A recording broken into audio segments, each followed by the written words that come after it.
ఇదంతా నా వల్లే జరిగింది.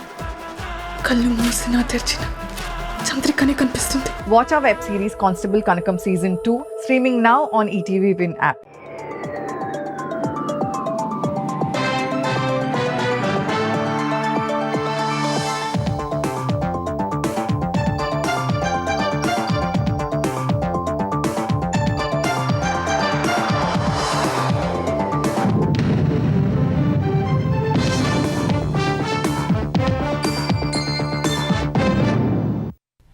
నమస్కారం, ఈటీవీ న్యూస్కు స్వాగతం. ముందుగా ముఖ్యాంశాలు.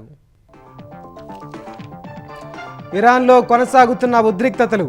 అనూహ్యంగా 4 గంటలు గగనతలం మూసేసిన టెహ్రాన్, దారి మళ్లిన అనేక విమానాలు. మధ్యప్రాచ్యానికి యుద్ధ విమాన వాహక నౌకను తరలిస్తున్న అమెరికా. ఖతార్లో పౌరులను అప్రమత్తం చేసిన అగ్రరాజ్యం అధికారులు.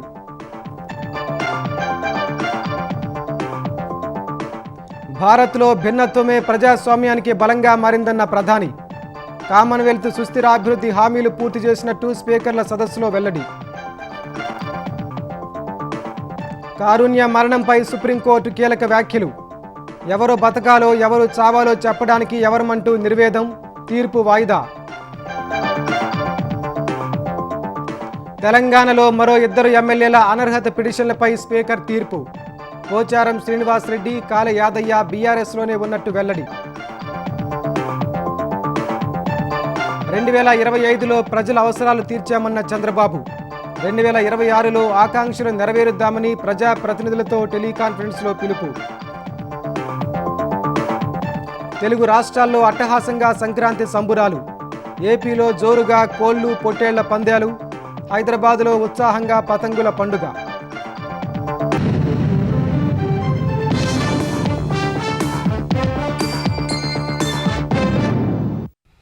ఇరాన్తో తీవ్ర ఉద్రిక్తత నెలకొన్న వేళ దక్షిణ చైనా సముద్రం నుంచి తన యుద్ధ విమాన వాహక నౌకను అమెరికా మిడిల్ ఈస్టుకు తరలిస్తోంది. ఈ నౌక వారం రోజుల్లో అక్కడికి చేరుకునే అవకాశం ఉంది. అమెరికా తమపై దాడి చేస్తే మధ్యప్రాచ్యంలోని అగ్రరాజ్య సైనిక స్థావరాలపై దాడులు చేస్తామని ఇరాన్ హెచ్చరించిన కొన్ని గంటల్లోనే ఈ పరిణామం చోటు చేసుకుంది. ఇదే సమయంలో ఖతార్లోని అమెరికా ఎంబసీ కూడా తమ పౌరులను అప్రమత్తం చేసింది. దోహాలోని అల్ ఉదయద్ వైమానిక స్థావరం వైపు వెళ్లొద్దని తమ పౌరులకు సూచించింది.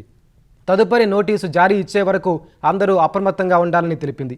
అమెరికా అడుగులకు అనుగుణంగా ఇజ్రాయెల్ తమ వ్యూహాలను సిద్ధం చేస్తోంది. ఎప్పటికప్పుడు మారుతున్న పరిస్థితులను నిశితంగా పరిశీలిస్తున్నట్టు ఇజ్రాయెల్ డిఫెన్స్ ఫోర్సెస్ అధికార ప్రతినిధి తెలిపారు. ఇరాన్ నుంచి పొంచి ఉన్న ముప్పుపై నిరంతరం నిఘా పెట్టినట్టు సామాజిక మాధ్యమం ఎక్స్లో పోస్టు చేశారు. గగనతలం సరిహద్దుల నుంచి దాడులు జరిపే అవకాశం ఉన్నందున సంసిద్ధంగా ఉండాలని సైన్యాన్ని ఆదేశించినట్లు తెలిపారు. అనవసర ఆందోళనకు గురికాకుండా ఉండేందుకు పౌరులు సామాజిక మాధ్యమాల్లోని ఐడిఎఫ్ సహా ఇతర ఖాతాలను పరిశీలిస్తుండాలని అధికారులు సూచించారు. అటు అమెరికా ఏ క్షణమైనా ఇరాన్పై దాడి చేస్తుందనే కథనాల మధ్య అమెరికా అధ్యక్షుడు డొనాల్డ్ ట్రంప్నకు ఇరాన్ ప్రత్యక్ష బెదిరింపులు చేసింది. ఈసారి బుల్లెట్ మిస్ కాదని హెచ్చరించింది. అమెరికాతో ఉద్రిక్తతల వేళ ఎలాంటి వివరణ ఇవ్వకుండా ఇరాన్ తన గగనతలాన్ని 4 గంటల పాటు మూసివేసింది. వాణిజ్య విమానాలకు 2 గంటల పాటు అనుమతి లేదని తొలుత ప్రకటించిన ఇరాన్ తర్వాత ఆ గడువును మరో 2 గంటలు పొడిగించింది. ఇరాన్ గగనతలం తూర్పు పశ్చిమ మార్గంలో వాణిజ్యపరంగా కీలకమైన ప్రాంతం. గగనతలం మూసివేతతో అనేక సంస్థలు తమ అంతర్జాతీయ విమానాలను ఇరాన్ చుట్టూ తిప్పి నడిపించాయి. మొత్తంగా 4 గంటల తర్వాత స్థానిక కాలమానం ప్రకారం ఉదయం 7 గంటలకు ఇరాన్ గగనతలంపై అనేక దేశీయ విమానాలు ప్రయాణించాయి. ఇరాన్పై అమెరికా దాడి చేయనుందన్న వార్తల నేపథ్యంలోనే 4 గంటలు గగనతలం మూసివేసినట్లు భావిస్తున్నారు. అమెరికా లేదా ఇజ్రాయెల్ తమపై దాడి చేస్తే ప్రతీకారం తీర్చుకుంటామని చెప్పిన ఇరాన్ అందుకు తగిన సన్నాహాలు చేస్తున్నట్లు సమాచారం. ఇరాన్ గగనతలం మూసివేత నేపథ్యంలో భారతీయ విమానయాన సంస్థలు తమ ప్రయాణికులకు సూచనలు జారీ చేశాయి. ఉద్రిక్తతల దృష్ట్యా కొన్ని విమానాలను దారి మళ్లిస్తున్నామని, మరికొన్ని సర్వీసులను రద్దు చేయాల్సి వచ్చిందని పేర్కొన్నాయి. ప్రయాణికులు ఎప్పటికప్పుడు తామిచ్చే సూచనలు గమనించుకోవాలని ఎయిర్ ఇండియా సోషల్ మీడియాలో తెలిపింది. అసౌకర్యానికి చింతిస్తున్నట్లు పేర్కొంది. ప్రయాణికులు సిబ్బంది భద్రతే తమ ప్రథమ ప్రాధాన్యమని ఎయిర్ ఇండియా తెలిపింది. ఇండిగో కూడా ఇలాంటి సూచనలే జారీ చేసింది. ఇరాన్ గగనతలం మూసివేయడంతో కొన్ని అంతర్జాతీయ సర్వీసులపై ప్రభావం పడిందని తెలిపింది. ప్రత్యామ్నాయ మార్గాల్లో సర్వీసులు నడుపుతున్నామని వెల్లడించింది. ప్రయాణికులు సహకరించాలని కోరింది. ఇప్పటికే ఇరాన్లో ఉన్న భారతీయులు అందుబాటులో ఉన్న రవాణా మార్గాల్లో దేశాన్ని వేడాలని కేంద్ర ప్రభుత్వం సూచించింది. భిన్నత్వాన్నే ప్రజాస్వామ్యపు బలంగా భారత్ మార్చుకుందని ప్రధాని నరేంద్ర మోదీ స్పష్టం చేశారు. ప్రజాస్వామ్య వ్యవస్థలను, స్థిరత్వం, వేగవంతమైన అభివృద్ధిని భారత్ ప్రపంచానికి చూపిందని వివరించారు. ఢిల్లీలోని పార్లమెంటు ప్రాంగణంలో 28వ కామన్వెల్త్ స్పీకర్ల సదస్సును మోదీ ప్రారంభించారు. 60 మంది స్పీకర్లు, ప్రిసైడింగ్ అధికారులు పాల్గొన్న ఈ సదస్సు రేపు కూడా జరగనుంది. స్పీకర్లు, ప్రిసైడింగ్ అధికారుల పాత్ర, పార్లమెంటరీ వ్యవస్థ, ప్రజాస్వామ్య విలువలు వంటి అంశాలను ఈ సదస్సులో చర్చిస్తారు. భారత ప్రజాస్వామ్యం లోతుగా వేళ్లూనుకున్న మహావృక్షం లాంటిదని ఈ సందర్భంగా ప్రధాని తెలిపారు. స్వాతంత్ర్యం సాధించిన సమయంలో ఇంతటి భిన్నత్వంతో భారత్ మనుగడ సాధించగలదా అనే సందేహాలు వ్యక్తమైనట్లు ఆయన గుర్తు చేశారు. కానీ అదే భిన్నత్వం ఇప్పుడు ప్రజాస్వామ్యానికి బలంగా మారిందన్నారు. భారతీయుల ఆలోచన, విలువలు, సంస్కృతిలో కూడా ప్రజాస్వామ్యం ఉందన్నారు. కష్టాల్లో ఉన్నప్పటికీ కరోనా సమయంలో 150 దేశాలకు భారత్ టీకాలను అందించిందని గుర్తు చేశారు. ప్రజలు, మానవత్వమే ప్రథమం అనే విలువలకు భారత్ కట్టుబడి ఉంటుందన్నారు.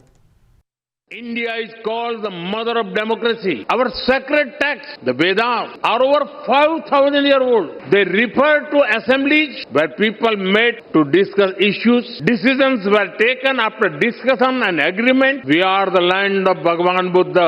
The Buddhist Sangha used to have open and structured discussions. Decisions were taken through consensus or voting. There is a 10th century inscription from the Indian state of Tamil Nadu. It describes a village assembly that worked with democratic values. There were clear rules for accountability and decision making. Our democratic values have been tested by time, supported by diversity and strengthened generation after generation. Commonwealth के sustainable development goals में health, climate change, economic growth और innovation के क्षेत्र में हम पूरी जिम्मेदारी के साथ अपने कमिटमेंट्स को पूरा कर रहे हैं. జీవోత్సవంలో మారిన తమ కుమారుడికి కారుణ్య మరణం ప్రసాదించాలన్న అభ్యర్థనపై సుప్రీంకోర్టు కీలక వ్యాఖ్యలు చేసింది. ఎవరు బతికి ఉండాలో, ఎవరు చనిపోవాలో నిర్ణయించేందుకు మనం ఎవరిమని ధర్మాసనం వ్యాఖ్యానించింది. ప్రాణాధార వైద్య చికిత్సను ఉపసంహరించే అంశాన్ని పరిశీలిస్తామన్న కోర్టు తీర్పును రిజర్వ్ చేసింది. దాదాపు 13 ఏళ్లుగా కోమాలో ఉండి జీవోత్సవంలా మారిన 32 ఏళ్ల హరీష్ రాణా కారుణ్య మరణం అంశంపై సుప్రీంకోర్టు తీర్పు రిజర్వ్ చేసింది. తన కుమారుడికి కారుణ్య మరణం ప్రసాదించాలంటూ హరీష్ తల్లిదండ్రులు దాఖలు చేసిన పిటిషన్పై అత్యున్నత న్యాయస్థానం విచారణ జరిపింది. అతడు కోలుకునే అవకాశం లేదని వైద్యులు ధృవీకరించారని, మానవీయ కోణంలో మర్యాదపూర్వక చావును ప్రసాదించాలని వారు కోర్టును వేడుకున్నారు. దీనిపై విచారణ జరిపిన సుప్రీం ధర్మాసనం ఒకంత ఆవేదన వ్యక్తం చేసింది. ఈ కేసులో కారుణ్య మరణం అనే పదాన్ని ఉపయోగించలేమన్న కోర్టు ఇది చాలా సున్నితమైన అంశమని పేర్కొంది. ఎవరో బతికుండాలో, ఎవరో చనిపోవాలో నిర్ణయించేందుకు మనం ఎవరిమని ధర్మాసనం వ్యాఖ్యానించింది. ఈ కేసులో ప్రాణాధార వైద్య చికిత్సను ఉపసంహరించే అంశాన్ని మాత్రం తాము పరిశీలిస్తామని న్యాయస్థానం వెల్లడించింది. ఢిల్లీకి చెందిన 32 ఏళ్ల హరీష్ రాణా 2013 ఆగస్టు 20న చండీగఢ్ యూనివర్సిటీలో ఇంజనీరింగ్ చదువుతున్న సమయంలో ప్రమాదానికి గురయ్యాడు. 4వ అంతస్తు బాల్కనీ నుంచి కింద పడిపోవడం వల్ల అతడి తలకు తీవ్ర గాయమైంది. శరీరం చలనం లేని స్థితికి చేరుకుంది. ప్రముఖ ఆసుపత్రిలో చికిత్స అందించిన ఆరోగ్య పరిస్థితిలో ఎలాంటి పురోగతి కనిపించలేదు. అప్పటి నుంచి అతడు కోమాలోనే ఉండిపోయాడు. ఇన్నేళ్లుగా అతడి తల్లిదండ్రులు ఇంట్లోనే ఉంచి హరీష్ను చూసుకుంటున్నారు. కుమారుడి చికిత్స కోసం ఆర్థికంగా, మానసికంగా చితికిపోయిన వారు అతడి కారుణ్య మరణానికి అనుమతించాలంటూ 2024లో ఢిల్లీ హైకోర్టును ఆశ్రయించగా వారి పిటిషన్ను తిరస్కరించింది. తర్వాత సుప్రీంకోర్టుకు వెళ్లినా నిరాశ ఎదురైంది. అయితే హరీష్ కోలుకునే అవకాశం లేదని వైద్యులు మరోసారి నివేదికలు ఇవ్వగా అతడి కుటుంబం మళ్లీ సుప్రీంకోర్టును ఆశ్రయించింది. మెడికల్ రిపోర్టులను పరిశీలించిన కోర్టు హరీష్ కేసును విచారించేందుకు అంగీకరించింది. ఈ క్రమంలో ఈ నెల 13న అతడి తల్లిదండ్రులతో మాట్లాడిన సుప్రీంకోర్టు న్యాయమూర్తులు వారి అభిప్రాయాలను తెలుసుకున్నారు. తాజాగా తీర్పును రిజర్వ్ చేశారు. వైవాహిక సంబంధాలపై సుప్రీంకోర్టు ఆసక్తికర వ్యాఖ్యలు చేసింది. మ్యాట్రిమోనియల్ కేసు విచారణ సందర్భంగా జస్టిస్ బివి నాగరత్న ప్రేమ పెళ్లి, పెద్దలు కుదిర్చిన పెళ్లిలపై ఆసక్తికర వ్యాఖ్యలు చేశారు. ప్రేమ పెళ్లిలో పెళ్లి తర్వాత ప్రేమ ఉండటం లేదన్న జస్టిస్ నాగరత్న పెద్దలు కుదిర్చిన పెళ్లిలో పెళ్లి తర్వాత ప్రేమ పెరుగుతోందని పేర్కొన్నారు. తెలంగాణలో పార్టీ ఫిరాయింపుల వ్యవహారంలో 2 ఎమ్మెల్యేలకు అసెంబ్లీ స్పీకర్ గడ్డం ప్రసాద్ కుమార్ క్లీన్ చిట్ ఇచ్చారు. ఎమ్మెల్యేలు పోచారం శ్రీనివాసరెడ్డి, కాళీ యాదయ్య బీఆర్ఎస్లోనే ఉన్నట్లు స్పీకర్ వెల్లడించారు. ఈ 2 ఎమ్మెల్యేలు బీఆర్ఎస్ నుంచి కాంగ్రెస్ పార్టీకి మారారనేందుకు సరైన ఆధారాలు లేవని తెలిపారు. ఇద్దరు ఎమ్మెల్యేలపై అనర్హత వేటు వేయాలని బీఆర్ఎస్ నేతలు వేసిన పిటిషన్లను స్పీకర్ కొట్టివేశారు. ఎమ్మెల్యేల అనర్హత పిటిషన్లపై రేపు సుప్రీంకోర్టులో విచారణ జరగనుంది. ఈ నేపథ్యంలో సుప్రీంకోర్టులో విచారణ దృష్ట్యా ముందే స్పీకర్ ప్రసాద్ కుమార్ తీర్పు వెల్లడించారు. ఇప్పటికే 5గురికి క్లీన్ చిట్ ఇచ్చిన ఆయన ఇవాళ మరో 2కి క్లీన్ చిట్ ఇచ్చారు. మరో ఎమ్మెల్యే సంజయ్ అనర్హత పిటిషన్పై విచారణ పూర్తి చేసిన స్పీకర్ తీర్పును రిజర్వ్ చేశారు. మిగిలిన 2 ఎమ్మెల్యేలు దానం నాగేందర్, కడియం శ్రీహరిలపై దాఖలైన అనర్హత పిటిషన్లపై విచారణ జరపాల్సి ఉంది. కూటమి పాలనలో ప్రజల అవసరాలు తీర్చాం, కొత్త ఏడాదిలో వారి ఆకాంక్షలు నెరవేరుద్దామని సీఎం చంద్రబాబు మంత్రులు, ప్రజాప్రతినిధులకు పిలుపునిచ్చారు. సంక్రాంతి వేళ ఉత్సవాలతో ఊళ్ళన్నీ వెలిగిపోతున్నాయన్న ఆయన ఉద్యోగులకు 60 నెలల పెండింగ్ డిఏలు, నీరు చెట్టు బిల్లులు చెల్లించామన్నారు. ఈ ఏడాది విద్యుత్ ఛార్జీలు తగ్గించేలా ప్రణాళికలు చేపట్టామని వివరించారు.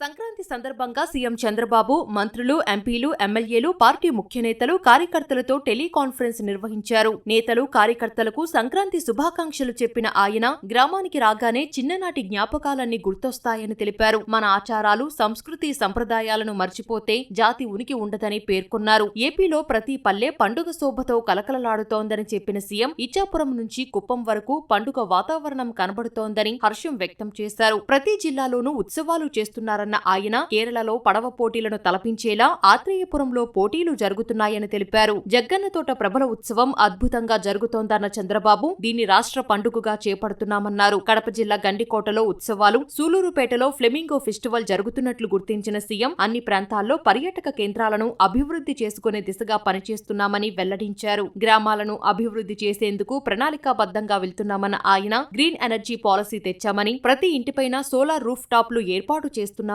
ప్రకృతి వ్యవసాయాన్ని ప్రోత్సహిస్తున్నామని, పరిశుద్ధమైన, ప్రశాంతమైన గ్రామాలుగా తీర్చిదిద్దడానికి కృషి చేస్తున్నామని వివరించారు. 2025లో ప్రజల అవసరాలను తీర్చాం, 2026లో వారి ఆకాంక్షలను నెరవేర్చేలా పనిచేయాలని సూచించారు. Speed of doing business, speed of governance delivering విధానం వైపు వెళ్తున్నామని చెప్పిన చంద్రబాబు ధాన్యం సేకరణ చేసిన 48 గంటల్లోనే రైతులకు డబ్బు చెల్లిస్తున్నామని, ఈ ఏడాది 42 లక్షల మెట్రిక్ టన్నులు కొనుగోలు చేసి 10,000 కోట్లు చెల్లించామన్నారు. అధికారంలోకి వచ్చాక విద్యుత్ ఛార్జీల భారం తగ్గిస్తున్నామని, ట్రూ డౌన్ విధానంతో 13 పైసలు తగ్గించామని పేర్కొన్నారు. ఈ ఏడాది విద్యుత్ ఛార్జీలను మరింత తగ్గించేలా కృషి చేస్తున్నామన్నారు. రాజముద్రతో పట్టాదారు పాసుపుస్తకాలు అందిస్తున్నామన్న సీఎం ఈ ఏడాది రెవెన్యూ సమస్యలు పరిష్కరిస్తామని స్పష్టం చేశారు. 13 లక్షల కోట్ల పెట్టుబడులు సీఐఐ సమ్మిట్ ద్వారా సాధించామన్న ఆయన 30% మేర పీపీపీ ప్రాజెక్టులను కేంద్రం ఏపీకే కేటాయించిందన్నారు. అమరావతి, పోలవరం ప్రాజెక్టులు వేగంగా ముందుకు సాగుతున్నాయని, వెలుగొండ ప్రాజెక్టును పూర్తి చేసి ప్రకాశం, మార్కాపురం జిల్లాలకు నీళ్లిస్తామన్నారు. అన్ని వర్గాలు ఆనందంగా ఉండాలనేది కూటమి ప్రభుత్వ లక్ష్యమని చంద్రబాబు స్పష్టం చేశారు. ఉద్యోగులకు 1100 కోట్లతో డీఏ ఎరియర్స్, సరెండర్ లీవ్స్ చెల్లించామన్నారు. 2019కి ముందు పనులు చేసిన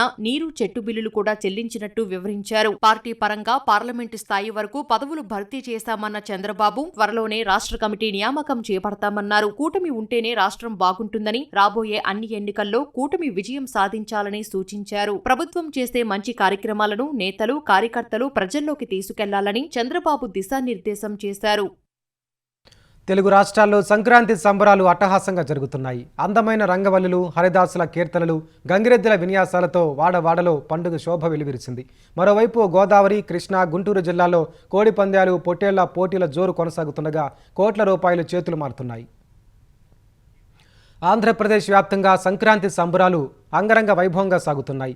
దేశ విదేశాల్లో ఉన్న తెలుగువారిలో చాలామంది తమ సొంతూళ్లకు చేరి పండుగను జరుపుకుంటున్నారు. పల్లె వాతావరణం ప్రతిబింబించేలా మహిళలు రంగవల్లులను తీర్చిదిద్దగా హరిదాసుల కీర్తనలు, గంగిరెద్దుల విన్యాసాలు, పిండి వంటల సువాసనలతో అంతటా సందడి నెలకొంది. మరోవైపు ఆలయాల్లోనూ పండుగ సందడి కనిపిస్తోంది. పశ్చిమ గోదావరి జిల్లా భీమవరంలో మావుళ్ళమ్మ ఉత్సవాలు కన్నుల పండుగగా సాగుతున్నాయి. ఉదయం నుంచే అమ్మవారి ఆలయం భక్తులతో రద్దీగా మారింది. ఉత్సవాల్లో భాగంగా కళా ప్రదర్శనలు, నాటకాలు, హరికథలు, భరతనాట్యం ప్రదర్శనలు నిర్వహించారు. కోనసీమ జిల్లా ముమ్మిడివరం మండలం పల్లిపాలెంలో కనుమ రోజు జరిగే ప్రభల ఉత్సవానికి ఏర్పాట్లు జోరుగా జరుగుతున్నాయి. పోలవరం మండలం బాణాపురం గ్రామంలో సత్యమ్మ తల్లి జాతరను నిర్వహించి ప్రభలు తయారు చేసే పనులు గ్రామస్తులు నిమగ్నమయ్యారు.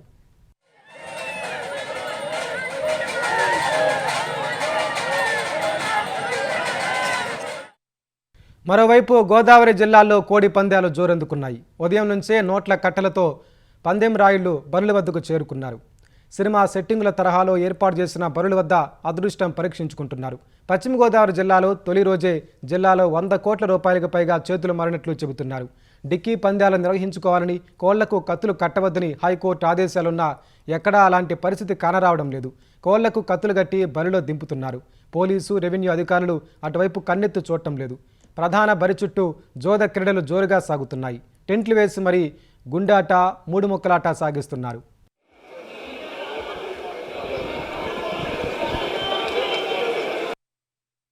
కోనసీమ జిల్లాలో రెండో రోజు కోడి పందాలు జోరుగా సాగుతున్నాయి. ముమ్మిడివరం, తాళ్లరేవు, పోలవరం, కాట్రేనుకోన మండలాల్లో ఉదయం నుంచే పందెం రాయుళ్లు బరుల వద్దకు చేరుకున్నారు. ఎక్కడా తగ్గేదే లేదన్నట్లుగా వాహనాలన్నీ బరుల వైపే వెళ్తున్నాయి. పందాల్లో లక్షలు చేతులు మారుతున్నాయి. కొన్ని బరుల వద్ద ఇరు వర్గాల మధ్య ఘర్షణలు తలెత్తగా పోలీసులు పందాలను నిలుపుదల చేశారు. కృష్ణా జిల్లా పెనమలూరు నియోజకవర్గం పెదవోగిరాల గ్రామంలో బరుల వద్ద వివిధ పోటీలు నిర్వహిస్తున్నారు. కోడి పందాల్లో లక్షల రూపాయలు చేతులు మారుతుండగా పొట్టేళ్ల పోటీలు కూడా జోరుగా సాగుతున్నాయి.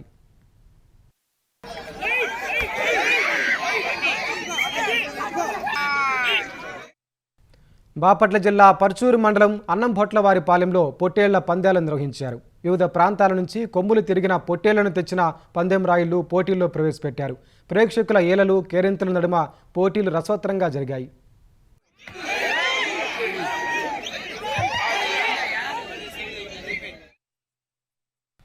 సంక్రాంతి వేళ విజయవాడ పశ్చిమ బైపాస్ రహదారి అందుబాటులోకి వచ్చింది. మంగళగిరి మండలం కాజా నుంచి కృష్ణా జిల్లా పెద్దవుట్టుపల్లి వరకు నిర్మించిన రహదారిని ఒకవైపు అందుబాటులోకి తెచ్చారు.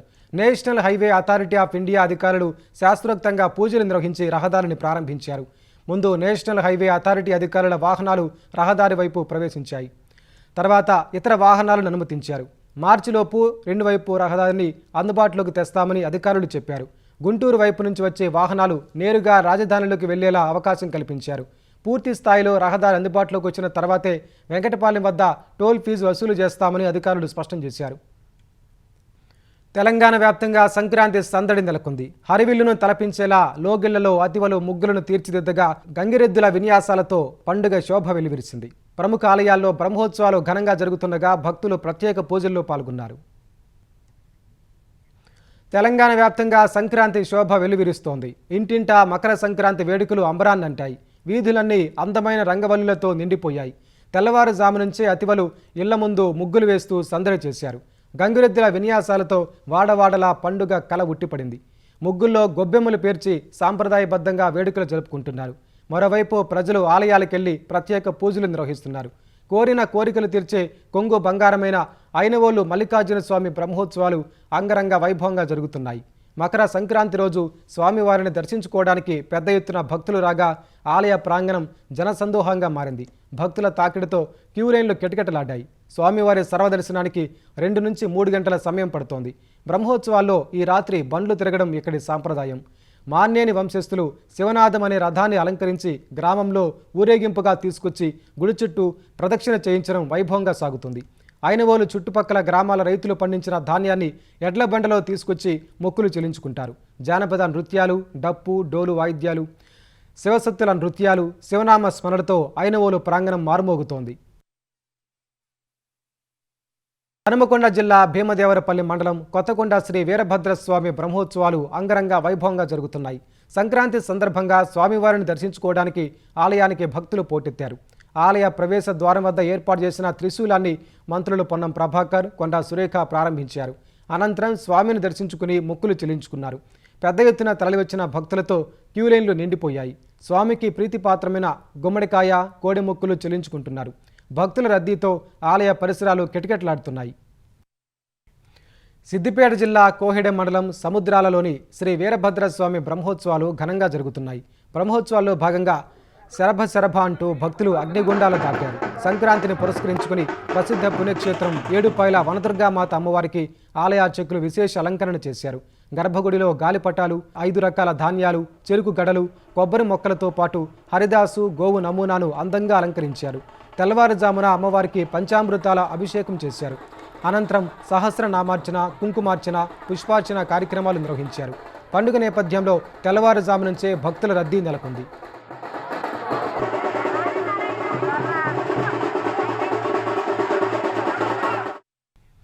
నాగర్ కర్నూలు జిల్లా తూడుకుర్తిలో సంక్రాంతి వేడుకలు జోరుగా సాగుతున్నాయి. ఎడ్లబండ్ల పోటీలను స్థానిక ఎమ్మెల్యే రాజేష్ రెడ్డి ప్రారంభించారు. ప్రాంతాలకు అతీతంగా వృషభరాజులు బండిలాగుడు పోటీలను నిర్వహించడం అభినందనీయమని ఎమ్మెల్యే తెలిపారు.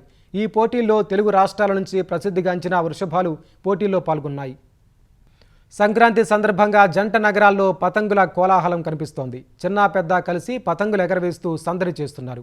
పలువురు రాజకీయ నాయకులు కూడా పతంగుల పండుగలో పాల్గొన్నారు.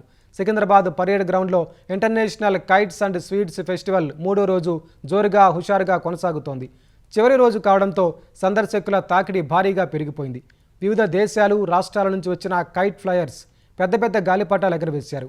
విభిన్న ఆకృతుల్లోని పతంగులు చూస్తూ పిల్లలు కేరింతలు కొడుతూ ఉత్సాహంగా గడిపారు. ఈ సందర్భంగా కైట్స్ స్వీట్స్ ఫెస్టివల్లో సాంస్కృతిక కార్యక్రమాలు ప్రత్యేక ఆకర్షణగా నిలిచాయి. దోమలగూడ ఎన్టీఆర్ స్టేడియంలో బీజేపీ ఆధ్వర్యంలో పతంగుల పండుగ నిర్వహించారు. బీజేపీ తెలంగాణ అధ్యక్షుడు రామచంద్రరావు, మాజీ గవర్నర్ బండారు దత్తాత్రేయ బీజేపీ శ్రేణులు గాలిపటాలను ఎగరవేశారు.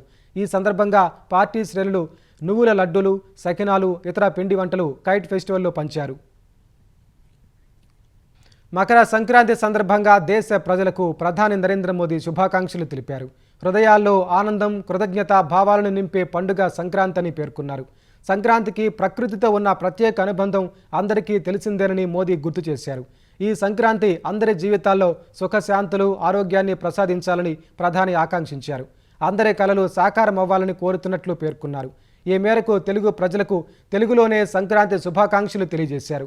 కన్నడ, తమిళ ప్రజలకు కూడా వారి భాషలో శుభాకాంక్షలు చెప్పారు. మకర సంక్రాంతి సందర్భంగా ఢిల్లీలోని తన నివాసంలో గోవులకు ప్రధాని మోదీ మేత వేశారు. లేగదూడలకు మేత తినిపించారు.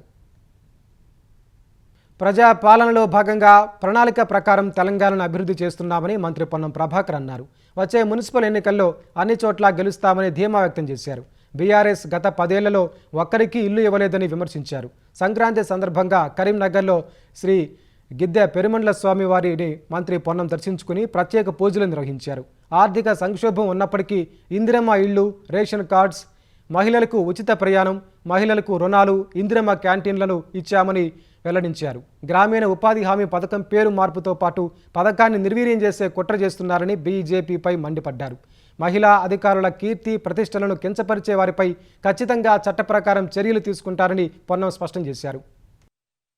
తప్పకుండా తెలంగాణలో ఉన్నటువంటి మొత్తం మున్సిపాలిటీలు, కార్పొరేషన్లు అన్నీ కూడా కాంగ్రెస్ పార్టీ గెలుస్తుందనేటువంటి విశ్వాసాన్ని వ్యక్తం చేస్తున్నాం. ఎందుకంటే గత పథకాలన్నీ కొనసాగిస్తూనే ఆర్థిక సంక్షోభం ఉన్నప్పటికీ అన్ని రకాల కార్యక్రమాలను కొనసాగిస్తుంది ప్రభుత్వం. ఇంకా భవిష్యత్తులో 1-2 మిగిలిపోయిన కార్యక్రమాలను కూడా రాబోయే ఆర్థిక సంవత్సరాల్లో చేసేటువంటి ఆలోచనతోనే ప్రభుత్వాన్ని నిండు మనసుతోటి ఆశీర్వదించి గెలిపించాల్సిందిగా కోరుతా ఉన్నాం. కొంతమంది మూర్ఖులు ప్రభుత్వాన్ని భ్రష్టు పట్టించే విధంగా స్వేచ్ఛను హరిస్తూ వ్యక్తిగతమైనటువంటి అంశాల పట్ల మాట్లాడుతూ ఉన్నారు. నిజంగా అంత ధైర్యం ఉంటే ఆధారాలతో బయట పెట్టాలి. కాకుండా వట్టిగానే ఒక కథనం చేసి దాన్ని మార్కెట్ చేసి వాళ్ళు రాక్షసానందం పొందితే చట్టం తన పని తను చేసుకుంటూ పోతుంది. రాజస్థాన్ రాజధాని జైపూర్లో జరిగిన ఆర్మీ డే పెరేడ్ దేశ ఆయుధ శక్తిని మరోసారి ప్రపంచానికి చాటింది. తొలిసారిగా కంటోన్మెంట్ వెలుపల జరిగిన ఈ కవాతులో పలు అధునాతన ఆయుధ వ్యవస్థలను సైన్యం ప్రదర్శించింది. పాకిస్తాన్పై జరిపిన ఆపరేషన్ సింధూర్ తర్వాత మొదటిసారి నిర్వహించిన ఆర్మీ డే పరేడ్ అందరిలో ఆసక్తి పెంచింది. రాజస్థాన్ రాజధాని జైపూర్లోని మహల్ రోడ్డులో 78వ ఆర్మీ డే పరేడ్ ఘనంగా జరిగింది. 1949లో ఫీల్డ్ మార్షల్ కెఎం కరియప్ప మొదటి భారతీయ కమాండర్ ఇన్ చీఫ్ గా బాధ్యతలు స్వీకరించిన సందర్భాన్ని పురస్కరించుకొని ప్రతి ఏడాది జనవరి 15న నిర్వహించే ఈ పరేడ్ ను చూసేందుకు పెద్ద సంఖ్యలో ప్రజలు తరలివచ్చారు. గతంలో దేశ రాజధానికే పరిమితమైన ఈ పరేడ్ ను 2023 నుంచి వివిధ రాష్ట్రాల్లో నిర్వహిస్తుండగా ఇవాల్టి పరేడ్ లో తొలుత chief of defence staff general Anil Chauhan, army chief general Upendra Dwivedi జైపూర్లోని సప్తశక్తి కమాండ్ వద్ద అమరవీరులకు నివాళులు అర్పించారు. తర్వాత విధి నిర్వహణలో ప్రాణాలు అర్పించిన 6 వీర జవాన్ల కుటుంబ సభ్యులకు జనరల్ ద్వివేది సేన మెడల్స్ గౌరవించారు. అనంతరం వారి గౌరవార్థం సైన్యం 3 హెలికాప్టర్ల ద్వారా పూలవర్షం కురిపించింది. తర్వాత army chief general Upendra Dwivedi గౌరవ వందనం స్వీకరించారు.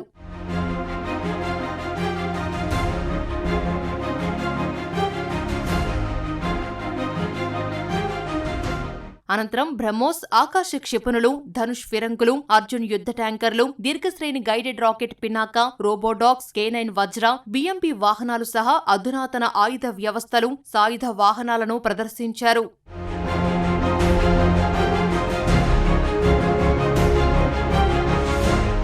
ఆధునిక యుద్ధ తంత్రాల కోసం కొత్తగా ఏర్పాటు చేసిన భైరవ్ బెటాలియన్ తొలిసారి ఈ పరేడ్లో పాల్గొంది. भारतीय सेना की नवगठित भैरव बटालियन, जैसा नाम वैसा काम। जी हाँ, भगवान शिव के रुद्र रूप को दर्शाती। जैसे भगवान शिव का उग्र रूप अधर्म और दुष्टों का नाश करता है, उसी प्रकार दुश्मन के नापाक इरादों को नेस्तो नाबूद करने के लिए तैयार भैरव बटालियन आपके सामने हेल मार्च करती हुई बड़ी शान और गर्व के साथ मंच की ओर बढ़ती सेकंड भैरव बटालियन इसका नेतृत्व मेजर चंद्रेश के हाथों में। डेजर्ट फैल्कन के नाम से जाने वाली यह बटालियन साइलेंट वॉच डेडली किल के मोटो पर आधारित है। ఈ కవాతులో భాగంగా ఏర్పాటు చేసిన సాంస్కృతిక ప్రదర్శనలు అందరినీ ఆకర్షించాయి.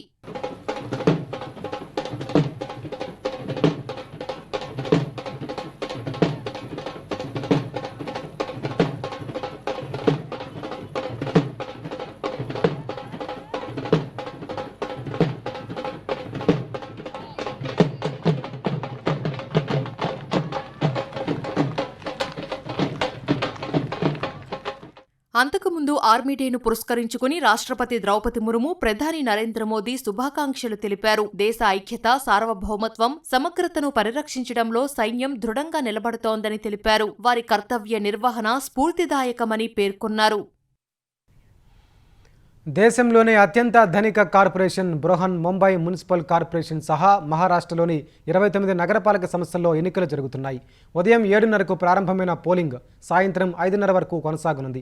మహారాష్ట్ర వ్యాప్తంగా 29 నగరపాలక సంస్థల్లో 893 వార్డుల్లోని 2869 స్థానాలకు పోలింగ్ జరుగుతుండగా ప్రజలు ఓటు హక్కు వినియోగించుకుంటున్నారు. అన్ని చోట్ల కలిపి మొత్తం 15,931 మంది అభ్యర్థులు బరిలో నిలిచారు. ముంబైలో 227 వార్డుల్లో 1700 మంది అభ్యర్థులు బరిలో ఉన్నారు. ముంబైలో 9 ఏళ్ల తర్వాత ఎన్నికలు జరుగుతుండగా ప్రముఖులు ఉత్సాహంగా ఓటు వేశారు. ముంబైలోని గాంధీ శిక్షణ భవన్లో బాలీవుడ్ నటుడు అక్షయ్ కుమార్ దంపతులు ఓటేశారు. నటుడు నానా పటేకర్, నటి సన్యా మల్హోత్రా, సంగీత దర్శకుడు విశాల్ దల్దాని ఓటు వేశారు. కేంద్ర మంత్రి పీయూష్ గోయల్, దిగ్గజ క్రికెటర్ సచిన్ టెండూల్కర్ ముంబైలో ఓటు వేశారు. నాగ్పూర్ మహల్ ప్రాంతంలో ఆర్ఎస్ఎస్ చీఫ్ మోహన్ భాగవత్ ఓటేశారు. అన్ని కార్పొరేషన్లలో రేపు ఓట్ల లెక్కించి ఫలితాలను ప్రకటించనున్నారు. ముఖ్యాంశాలు మరోసారి. ఇరాన్లో కొనసాగుతున్న ఉద్రిక్తతలు. అనూహ్యంగా 4 గంటలు గగనతల మూసేసిన టెహ్రాన్, దారి మళ్లిన అనేక విమానాలు. మధ్యప్రాచ్యానికి యుద్ధ విమాన వాహక నౌకను తరలిస్తున్న అమెరికా. ఖతార్లో పౌరులను అప్రమత్తం చేసిన అగ్రరాజ్యం అధికారులు.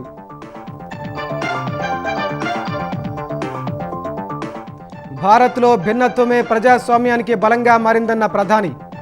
కామన్వెల్త్ సుస్థిరాభివృద్ధి హామీలు పూర్తి చేసినట్టు స్పీకర్ల సదస్సులో వెల్లడి. కారుణ్య మరణంపై సుప్రీంకోర్టు కీలక వ్యాఖ్యలు. ఎవరు బతకాలో ఎవరు చావాలో చెప్పడానికి ఎవరమంటూ నిర్వేదం, తీర్పు వాయిదా. తెలంగాణలో మరో 2 ఎమ్మెల్యేల అనర్హత పిటిషన్లపై స్పీకర్ తీర్పు. పోచారం శ్రీనివాసరెడ్డి, కాళ యాదయ్య బీఆర్ఎస్లోనే ఉన్నట్టు వెల్లడి. 2025లో ప్రజల అవసరాలు తీర్చామన్న చంద్రబాబు. 2026లో ఆకాంక్షలు నెరవేరుద్దామని ప్రజాప్రతినిధులతో టెలికాన్ఫరెన్స్లో పిలుపు. తెలుగు రాష్ట్రాల్లో అట్టహాసంగా సంక్రాంతి సంబురాలు. ఏపీలో జోరుగా కోళ్లు, పొట్టేళ్ల పందేలు. హైదరాబాద్లో ఉత్సాహంగా పతంగుల పండుగ.